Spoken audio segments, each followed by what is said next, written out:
La lecture de la parole de Dieu pour aujourd'hui se trouve insérée dans le livre d'Hébreux, soit le chapitre 10, les versets 19 à 23. Ainsi donc, frères, puisque nous avons, au moyen du sang de Jésus, une libre entrée dans le sanctuaire, par la route nouvelle et vivante qu'il a inaugurée pour nous, au travers du voile, c'est-à-dire de sa chair, et puisque nous avons un souverain sacrificateur établi sur la maison de Dieu, approchons-nous avec un cœur sincère, dans la plénitude de la foi, les cœurs purifiés d'une mauvaise conscience et le corps lavé d'une eau pure. Retenons fermement la profession de notre espérance, car celui qui a fait la promesse est fidèle. La parole du Seigneur est bénie.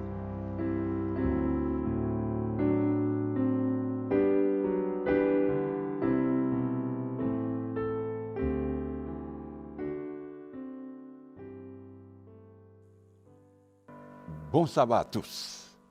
Quel privilège de pouvoir être avec vous en ce moment où la division interaméricaine se réunit pour célébrer un culte spécial à notre Dieu. Et je me sens très privilégié de pouvoir entrer chez vous pour présenter la parole de Dieu et prier avec vous en cet instant et là où vous êtes. Et je pense que le sabbat est un très beau jour. Aujourd'hui, encore une fois, de toutes les 24 unions de notre division, nous nous retrouvons pour pouvoir dire un mot à l'Éternel et recevoir de lui sa parole. Qui aurait dit que la distance serait devenue une mesure aussi importante dans notre société? Qui aurait pensé que garder la distance serait une mesure aussi vitale dans notre monde actuel, où les distances se réduisaient considérablement, tout était considéré comme global et accessible à tous. Les échanges se faisaient ici et là sans aucun problème. Mais face à la menace réelle d'un petit virus maléfique, même les plus sceptiques se sont rendus compte qu'il faut mieux garder la maison.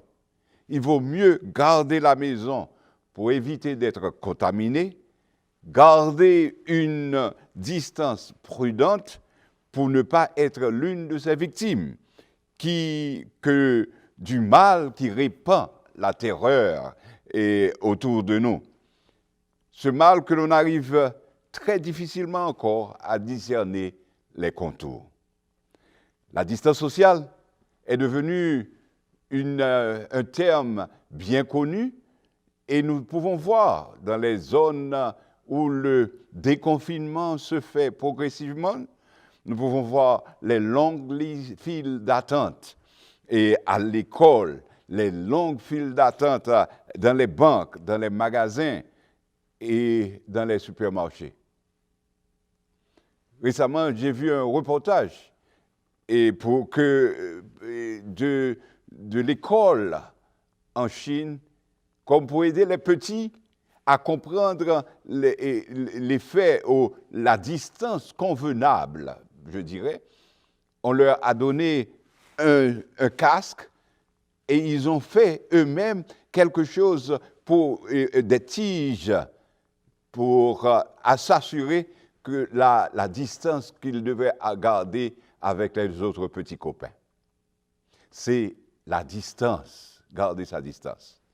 Et nous voyons que même l'Église aussi s'est vue affectée par cela, parce que nous respectons la distance au niveau de l'Église avec nos temples fermés, nos services de communion reportés, nos activités évangéliques de témoignage modifiées et nos programmes avec les jeunes tout à fait chamboulés.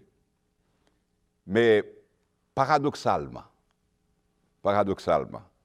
cette distanciation sociale a permis à l'Église de s'inventer à nouveau, de se montrer plus créatrice dans les services d'adoration, de prière et d'évangélisation.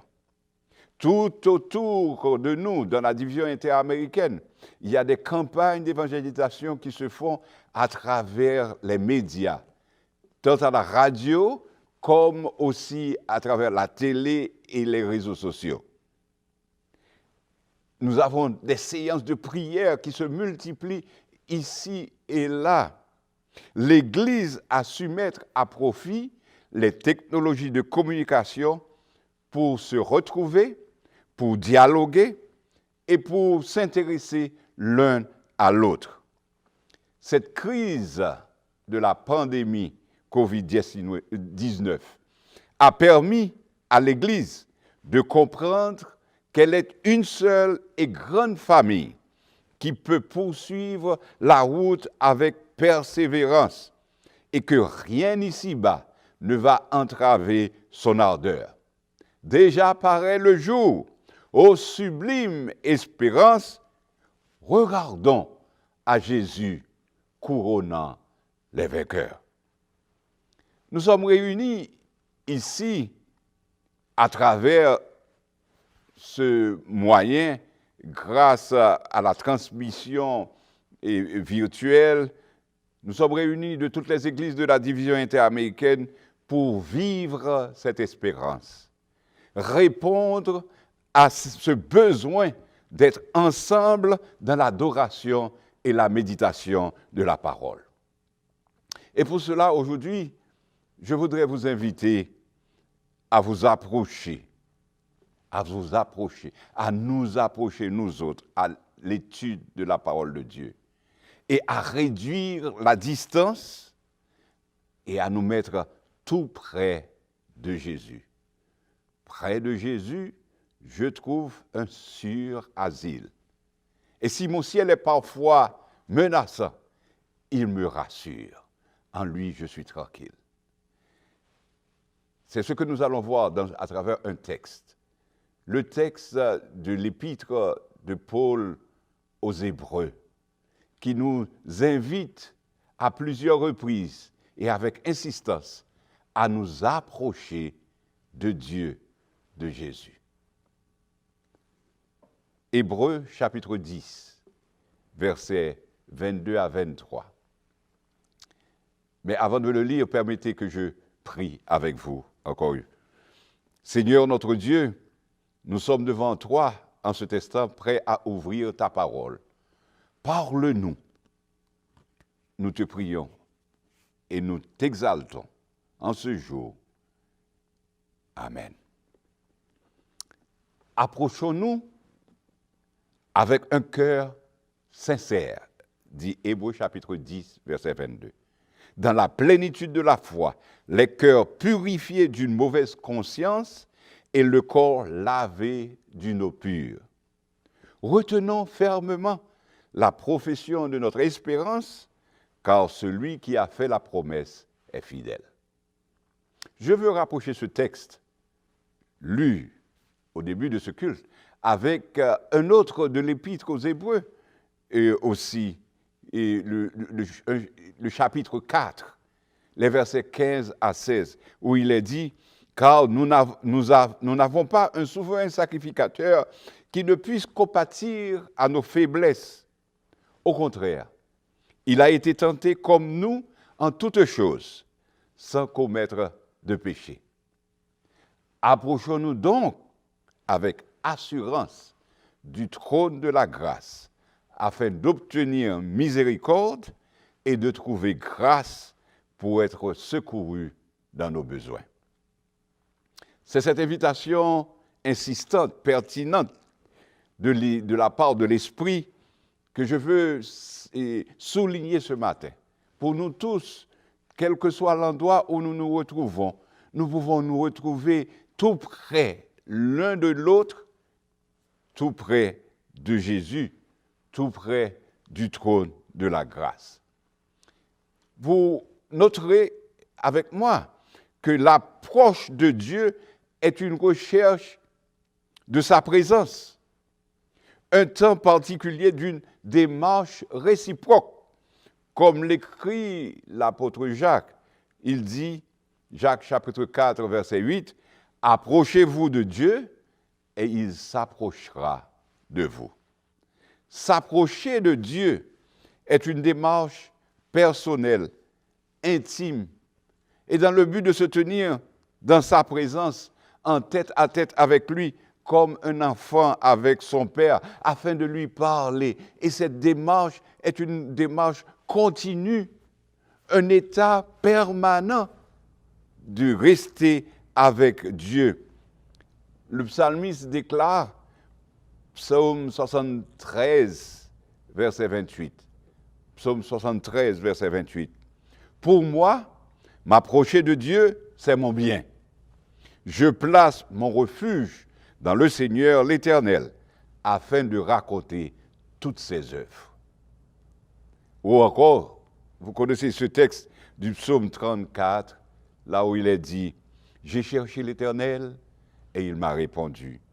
Il m'a délivré de toutes mes frayeurs. » Quand on tourne vers lui les regards, on est rayonnant de joie et le visage ne se couvre pas de honte. Quand un malheureux crie, l'Éternel entend et il le sauve de toutes ses détresses. Dieu lui-même désire se rapprocher de nous et il nous invite et nous encourage à faire de même. Et je pense que la période où nous sommes précisément dans cette crise, au milieu de cette crise, que l'on sort de la crise ou que l'on y entre, parce que dans notre division, on a certains qui sont prêts à sortir de la crise et avec moins de cas et de contamination, et d'autres qui à peine sont en train de l'expérimenter et de sentir la rigueur, la vigueur de ce mal. Il est temps pour nous de chercher à nous approcher de Dieu, à chercher sa miséricorde, sa bienveillance. Alors la question, comment s'approcher de Dieu? Et vous connaissez la réponse est très simple en elle-même, mais parfois nous compliquons la réponse. Je pense que s'approcher de Dieu, je vais le dire de cette manière, c'est premièrement reconnaître son état et savoir que nous sommes qui nous sommes, des pécheurs, et nous humilier devant Dieu. Le texte de Jacques, chapitre 4, si vous lisez un petit peu plus, il est dit, « Approchez de vous, et il s'approchera de vous. Approchez-vous de Dieu, et il s'approchera de vous. Nettoyez vos mains, pécheurs. Purifiez vos cœurs, hommes irrésolus. Sentez votre misère. Soyez dans le deuil et dans les larmes. Que votre rire se change en deuil et votre joie en tristesse. Humiliez-vous devant le Seigneur et il vous élèvera. » Important de savoir s'humilier devant l'Éternel, reconnaître que l'on n'est rien. Et ensuite, croire au pardon et le recevoir avec reconnaissance. Heureux, dit le psaume, heureux celui à qui la transgression est remise, à qui le péché est pardonné. Heureux l'homme à qui l'Éternel n'impute pas d'iniquité et dans l'esprit duquel il n'y a point de fraude. Tant que je me suis tu, mes os se consumaient. Je gémissais toute la journée, car nuit et jour, ta main s'appesantissait sur moi, et ma vigueur n'était plus que sécheresse, comme celle de l'été. Psaume 32, et ça continue en disant, « Je t'ai fait connaître mon péché, je n'ai pas caché mon iniquité, et j'ai dit, j'avouerai mes transgressions à l'Éternel, et tu as effacé la peine de mon péché. » C'est ce que nous pouvons expérimenter en nous approchant de Dieu. Croire dans son pardon. L'auteur de l'Épître aux Hébreux, que nous avons signalé au début, inspiré par Dieu, a écrit cette parole bien encourageante dans Hébreux chapitre 10, en nous disant que, ainsi donc, frères, puisque nous avons, au moyen du sang de Jésus, une libre entrée dans le sanctuaire, par la route nouvelle et vivante qu'il a inaugurée pour nous au travers du voile, c'est-à-dire de sa chair, et puisque nous avons un souverain sacrificateur établi sur la maison de Dieu, approchons-nous donc avec un cœur sincère dans la plénitude de la foi, les cœurs purifiés d'une mauvaise conscience et le corps lavé d'une eau pure. Ce qui est précisé ici, d'une part, c'est que l'obstacle du péché disparaît par la purification au moyen du sang de Jésus. C'est aussi ce que Jean, l'apôtre, dira aussi, le sang de Jésus, son Fils, nous purifie de tout péché. Et dans l'Apocalypse, il est dit que ceux qui se tiennent en présence de Dieu ont lavé leurs robes et les ont blanchis dans le sang de l'agneau. Jésus, c'est notre intercesseur. Jésus est celui qui travaille pour nous. Parce que vous noterez, dans les deux textes que j'ai mentionnés de l'Épître aux Hébreux, il parle du sang de Jésus, le sacrifice de Jésus sur la croix, et en même temps, il fait rappel de quelque chose que Jésus est en train de réaliser pour chacun de nous maintenant dans le ciel. Il est le souverain sacrificateur. Il est entré dans cette phase de son ministère où il intercède pour nous. Il est entré une fois pour toutes dans le lieu très saint, non avec le sang des boucs et des veaux, mais avec son propre sang, ayant obtenu une rédemption éternelle. Il est notre souverain sacrificateur, notre avocat auprès du Père. Paul déclare dans Éphésiens chapitre 2, « Car par lui, nous avons les uns et les autres accès auprès du Père dans un même esprit. » Ainsi donc, vous n'êtes plus des étrangers, ni des gens du dehors, mais vous êtes concitoyens des saints, gens de la maison de Dieu. Quelle belle promesse que nous avons ainsi quand nous pouvons mettre toute notre confiance dans ce Jésus qui intercède pour nous et qui fait de nous tous, quel que soit l'endroit où nous nous retrouvons, des citoyens du royaume de Dieu. Nous ne sommes plus des étrangers. Nous faisons partie d'une grande famille, la famille de Dieu qui reçoit le pardon complet du péché et qui peut se présenter devant Dieu avec confiance. Approchons-nous donc avec assurance du trône de la grâce. Aujourd'hui, quelle que soit la situation où tu te retrouves, bien-aimé, frères, sœurs, distingués amis qui nous suivez en ce moment, nous voulons dire que la présence de Dieu avec nous fait de nous des gens de la famille. Nous participons de la famille de Dieu. Nous ne sommes pas des étrangers. Nous ne sommes pas des gens du dehors. Nous pouvons avoir tout ce que Dieu a pour nous.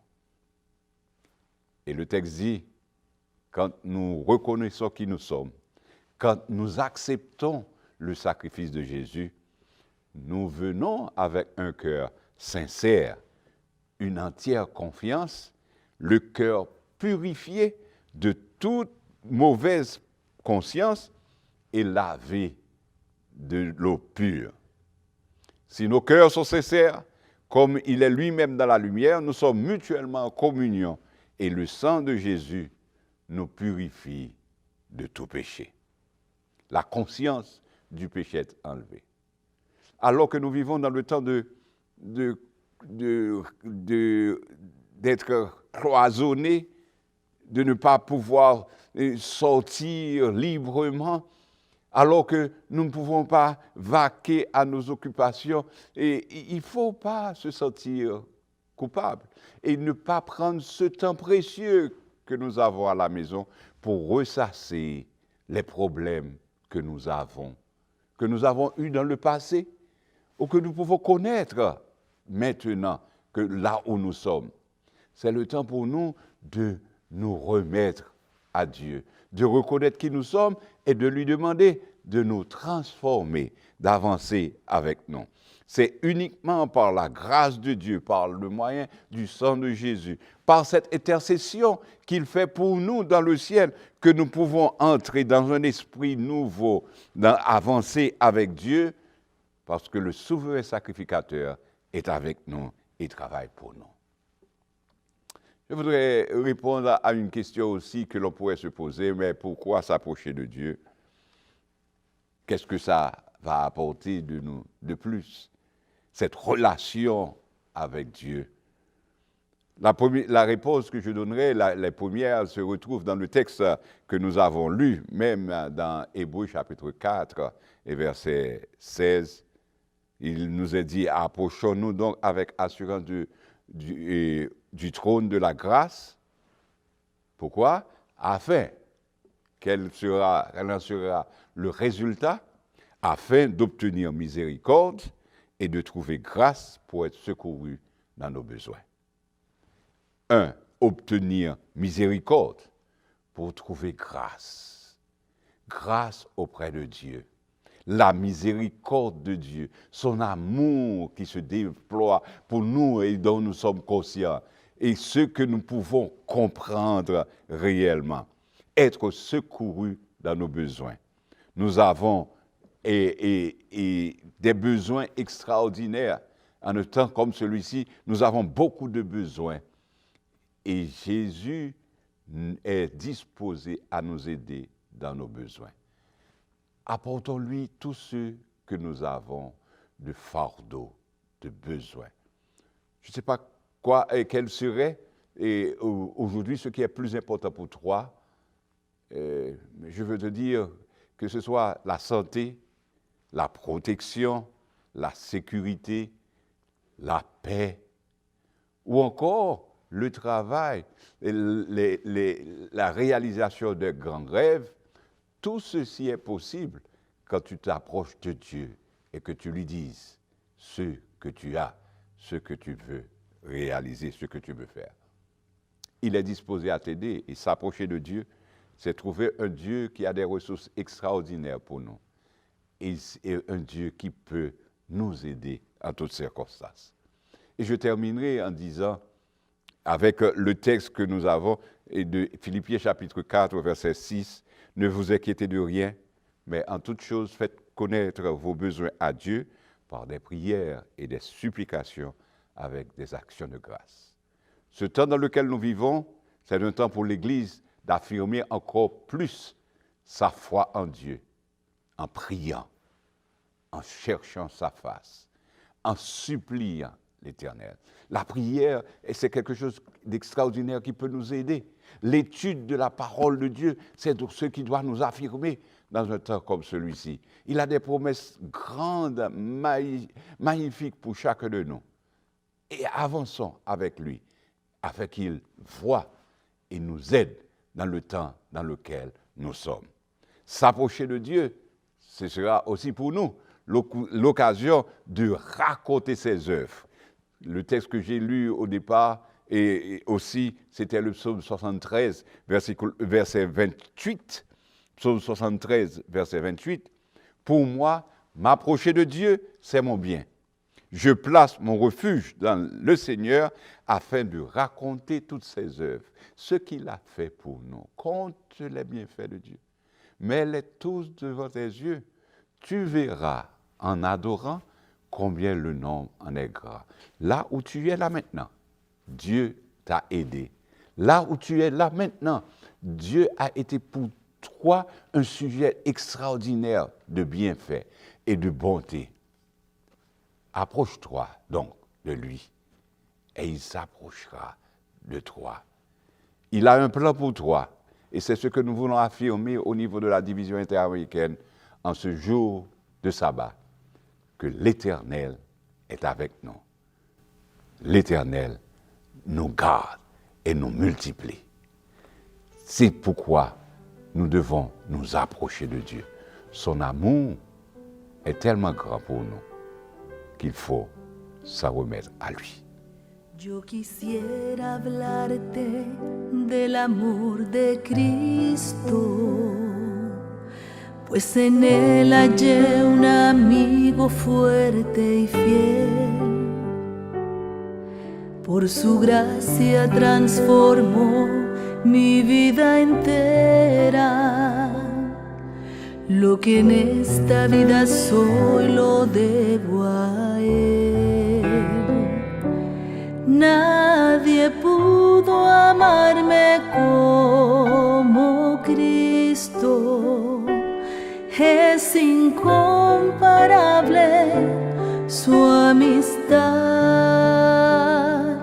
Solo Él pudo redimirme del pecado por su amor y su bondad.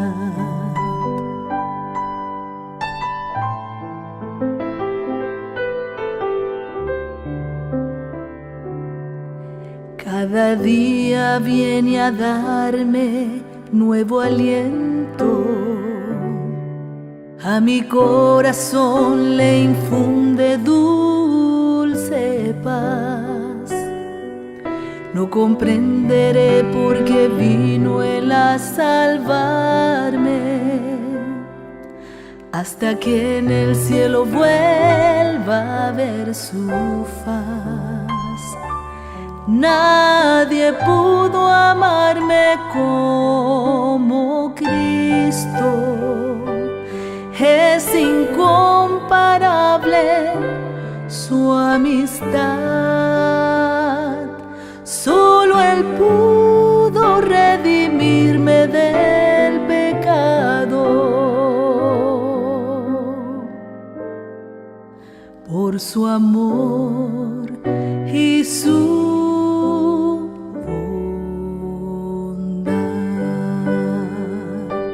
Nadie pudo amarme como Cristo. Es incomparable su amistad.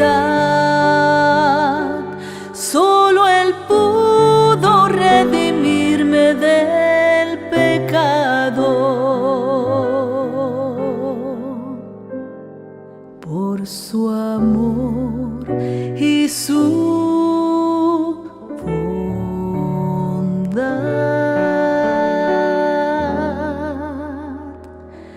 por su amor y su bondad.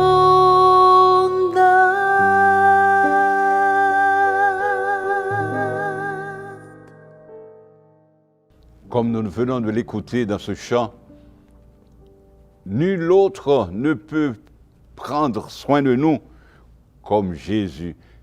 Nous n'avons pas un autre ami aussi fidèle. Et Jésus, c'est celui qui peut nous aider en toutes circonstances. C'est pourquoi il est bon de l'adorer, en esprit et en vérité.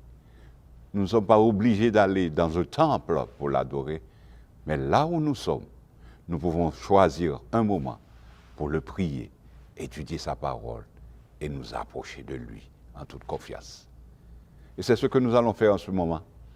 Je vais inviter virtuellement tous les présidents d'union à nous accompagner dans cette prière, une prière que nous voulons adresser à Dieu en ta faveur en ce jour-ci bien spécial. Ils vont s'approcher, vous allez les voir dans l'écran parce que nous voulons nous unir tous de la division interaméricaine pour présenter cette prière à Dieu. Prions. Seigneur, notre Dieu, notre Père, nous sommes tellement heureux de savoir que tu es près de nous, parce que nous voulons nous approcher de toi en ce matin avec un cœur sincère. Tu connais nos besoins, tu connais nos infirmités et tu connais nos péchés. Pardonne-nous, Seigneur, fortifie-nous, donne à ceux qui en ont besoin en ce moment-ci un moment de paix. Donne en ce moment-ci à ceux qui ont besoin la santé et qui soient plus robustes, protégés de ce virus qui rôde autour de nous. Ceux qui ont été victimes, ô Père, touche les familles de ceux qui ont perdu les siens et aide-nous tous à nous réfugier en toi, trouver le sur-abri qu'il y a en toi. Garde-nous, Seigneur, de façon à contempler ta gloire et à le refléter, à le dire aux autres, à le raconter. Comment tu nous aimes, comment en ce jour particulier, tu as été pour nous un secours.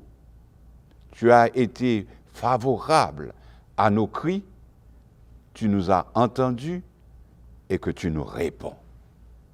Merci de nous écouter encore une fois et merci de bénir chacun de nous dans nos maisons respectives, là où nous trouvons en cet instant précis.